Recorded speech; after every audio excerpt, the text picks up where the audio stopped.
Hi, this is Father Bill W. I'm an Episcopal priest here in Austin, Texas, and also a very grateful member of the program of Alcoholics Anonymous. And I want to welcome you to our podcast. I hope you've had a chance to visit our website. It's called Two Way Prayer. And the purpose of that is to teach people how the pioneers in AA practiced the 11th step. It's been pretty much lost to all of our fellowships. And I think if you'll visit that and start practicing the prayer practice the way they did it, you'll be in for quite a surprise. And I think it'll really help you in your spiritual program. I know it certainly did me and many hundreds of others that I've worked with over the years. You might also want to follow us on Facebook. Got a Facebook page under the name of Father Bill W. And look forward to seeing you on that and having you react and respond to some of the things we're talking about there. So this series that we're doing is on the 12 steps of AA. The idea behind it is are there some things that the history can teach us about how the steps came into being that could really help you understand them more fully and practice them more easily? I'm pretty convinced after watching what has happened in the fellowships for a number of years is that we've complicated a process that in the beginning was quite simple. And I'm a big fan of Dr. Bob, and that was his great axiom: keep this thing simple. People are out there dying, and I think in part they're dying because we've made this thing too difficult for them. It's really a very simple program, but we are complicated people, as we say. So we're up to step 3. Made a decision to turn our will and our lives over to the care of God as we understood Him. But before I jump into that, I do want to do just a 2-minute review of how we got here. I mentioned that in my last episode that sometimes if you just start a step in the, with that one step, let's say step 6 or step 7 or 9 or whatever it is, uh, you're into theory, you're into an abstraction. But if you'll go back to the beginning and look at how the steps roll into one another, I think there's a real natural flow to them. So just want to quickly do the 2-minute drill on the first couple of steps before we get to 3. And so Bill Wilson said he got steps 2 through 11 through the Oxford group, particularly through Reverend Sam Shoemaker, who was the head of the Oxford group in the United States and worked with Bill for a number of years. But step 1, we believe it came from Dr. Silkworth and another doctor by the name of William James. So what were the elements that they brought to this? Well, Silkworth had what he called his allergy theory, that alcoholics are allergic to alcohol, that when we drink, we can't stop. And so I take that as being powerless over alcohol. I am powerless over it. I have an allergic reaction to it. When I drink, I don't stop. And when I drink so much as I did, I ran into all sorts of problems. Of course, having all those problems, then I made an attempt to quit. And when I tried to quit, I was serious about doing it. I was determined to do it. And like probably many of you out there, I failed miserably. Might stay sober for a week or a month, even several months at one time. But then, boom. And that part of the step I refer to, and I think it makes good sense, is the unmanageability of my life. My life is unmanageable. And it's unmanageable not when I'm drinking. When I'm drinking, it's a mess.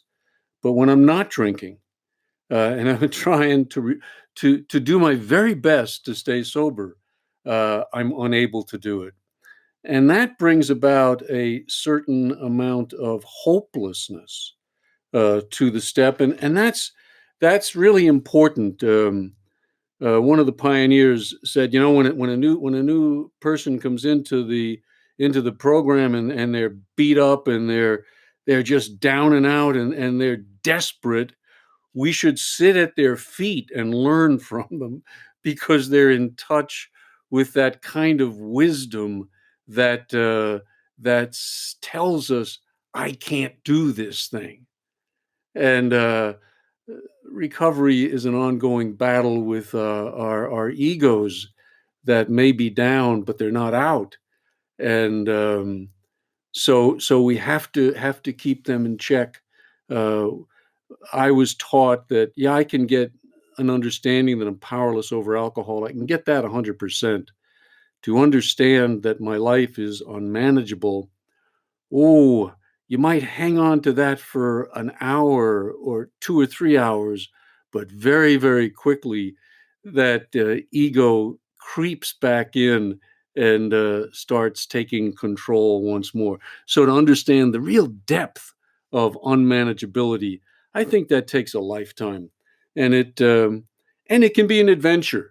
I'm a big believer that recovery has got to be fun and exciting, and what I was told when I was in treatment is, if I didn't find something that felt better than alcohol or drugs, I was going to go back to them. And I have found that the life in recovery is so much better than that, because it's based on love, and it's based on allowing God to come into my life, allowing people to come into my life, and allowing me, for the first time in my life, to become the person that I was really meant to be from the beginning. So, step one, that element of hopelessness. Step two, we talked about in the last episode, and that was a real simple step. And that's what I like about going back to the pioneer days. They worked a very simple program. And step two kind of boiled down to this: if you're hopeless, they would ask you, hey, is it possible there could be a God? And if there were a God, could God do for you what you can't do for yourself? Just really those two simple questions. And if a man or a woman would answer yes to those, then they were ready to begin the program, to begin this process of change. It's really what boils down in the big book, when they wrote that, to the ABCs. We were alcoholic and couldn't manage our own lives. Uh, B, no human power could relieve us of our alcoholism. C, God could and would if he were sought.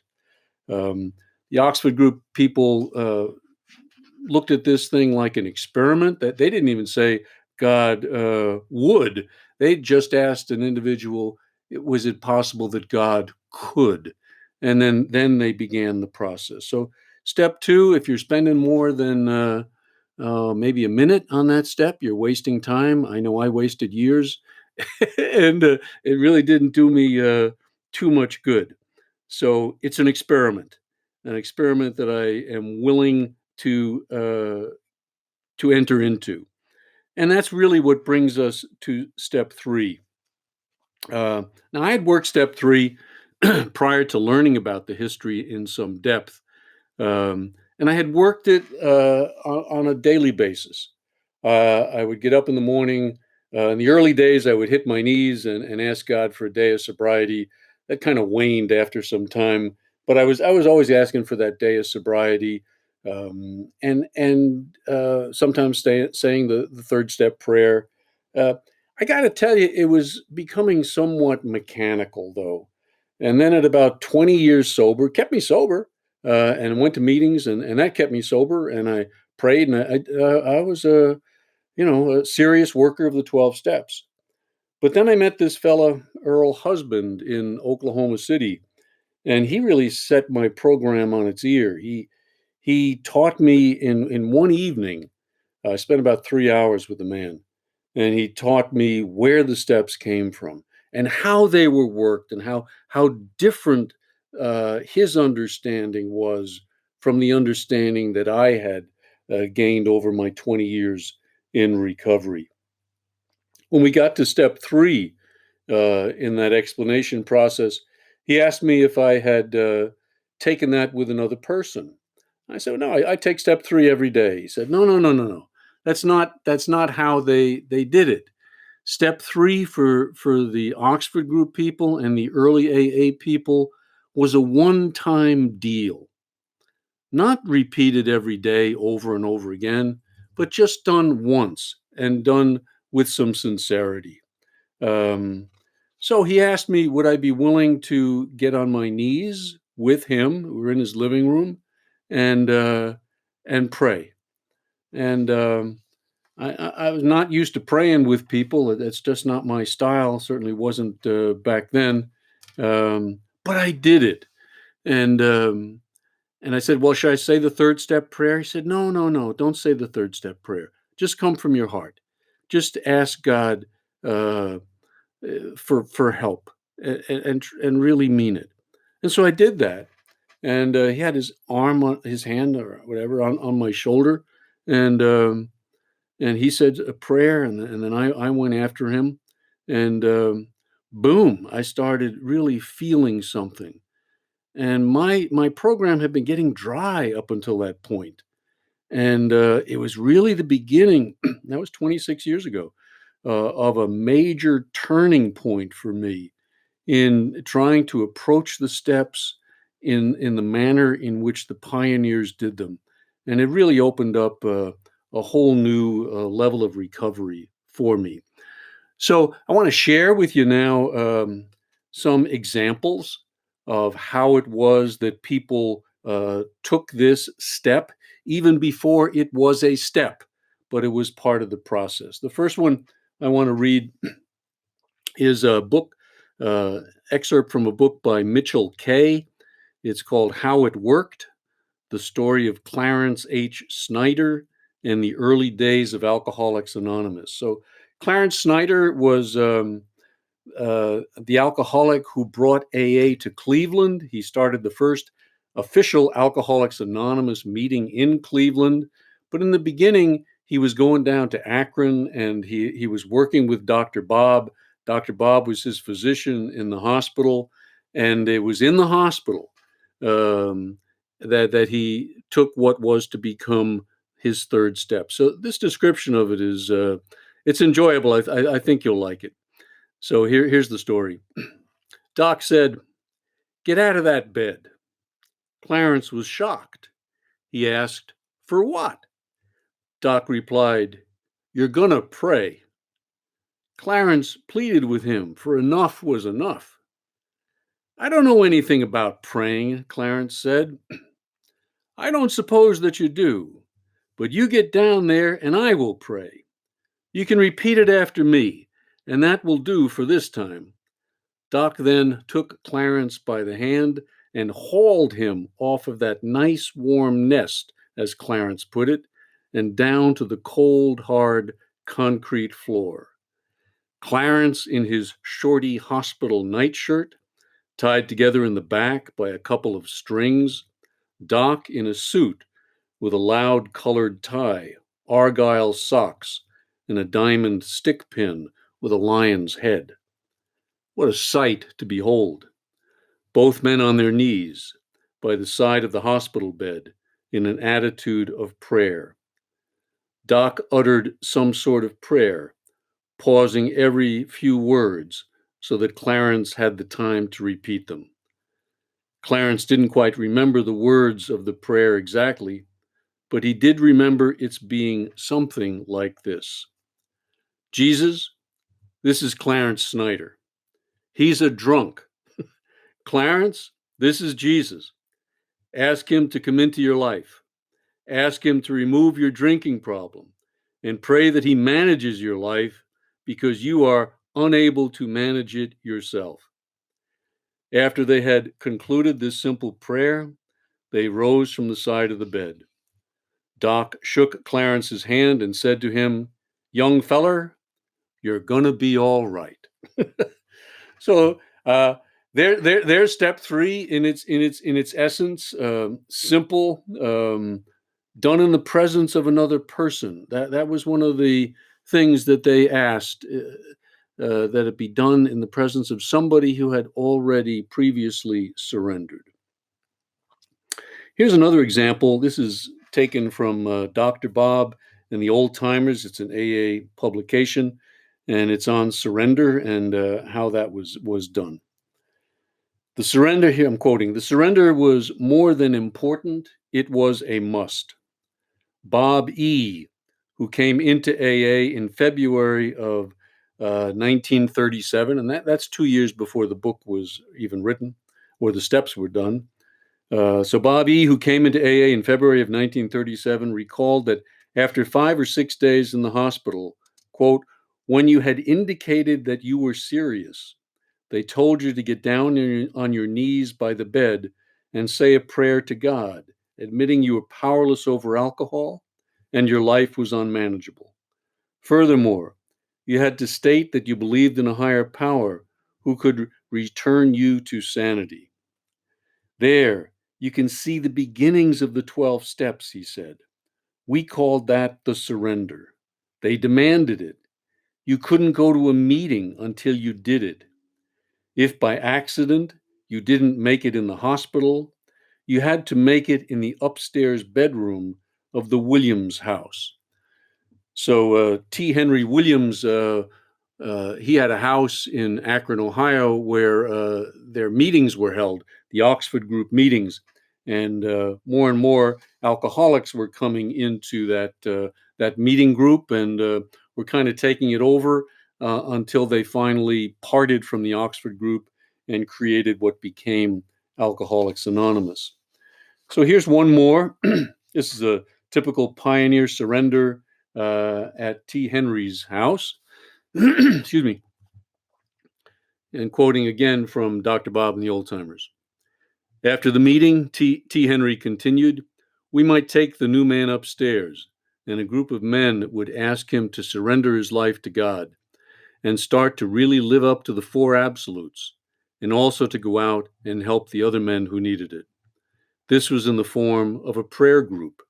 Several of the boys would pray together, and the new man would make his own prayer, asking God to take alcohol out of his life. And when he was through, he would say, thank you, God, for taking it out of my life. During the prayer, he usually made a declaration of his willingness to turn his life over to God. So there's kind of the historical background of it. So step 3, made a decision to turn our will and our lives over to the care of God as we understood it. Let's kind of take that apart a little bit here, and we'll start with making a decision. So the Oxford Group people made a point of saying this is not an emotional act, but it is an act of the will. And here's in one more quote. I'm sorry to give you so many quotes this time, but this one's important. It's from William James, who had a hand also in. He played a large role in the Oxford Group. A lot of those people read his material. He was very popular, and Bill Wilson was impressed by him when he was in his own detox. He read Varieties of Religious Experiences by William James. James gives a definition, a description of the surrender process that I think can be helpful for us. And he puts it like this: it is the throwing of our conscious selves on the mercy of the powers which, whatever they may be, are more ideal than we are actually, and make for our redemption. Self-surrender has always been and must be regarded as the vital turning point of the religious life. Well, it is also, I believe, the vital turning point in the steps. So far, we've kind of been reflecting on these things. We've been looking at them. We've been analyzing them. Am I powerless? Yeah, that's what happens. Is my life unmanageable? Yep, I can't do this thing by myself. Step 2, is there a God? Maybe. If there is, could he do it? Yeah, I believe he could. Well, now we're at the decision point. I'm stuck. I'm backed in a corner. And now it's a conscious decision on my part. So listen to James. The throwing of our conscious selves on the mercy of the powers. The prayer that many of the Oxford group people would say when you find them in the literature, "Oh God, if there is a God, please help me." Wilson prayed that prayer. "Oh God, if there is a God." It's not necessary to have the belief in God. It's certainly not necessary to have had an experience of God. What is necessary is to approach this third step with my own sense of hopelessness, of having tried and failed, uh, the possibility that this thing might just work for me, a spiritual approach to recovery. And then I begin the process by throwing myself onto the powers that be. Um, so I want to just talk a tiny little bit about our will.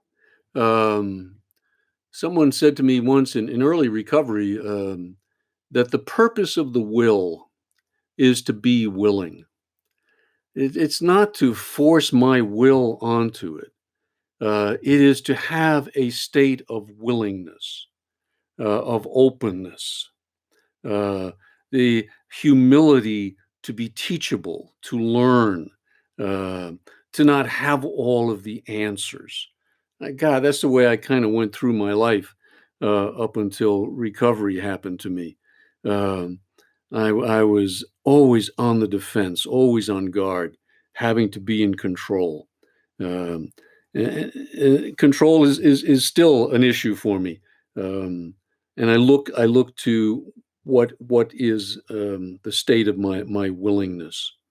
Um, so I ask people to think about taking the third step. It's kind of like taking a marriage vow. Uh, it's something really serious. You're gonna think about it. You're gonna do it. Um, but you're gonna do it once, and then you're gonna live it out for the rest of your life. I've been married just over 40 years. I don't repeat my marriage vows, nor do I repeat my third step.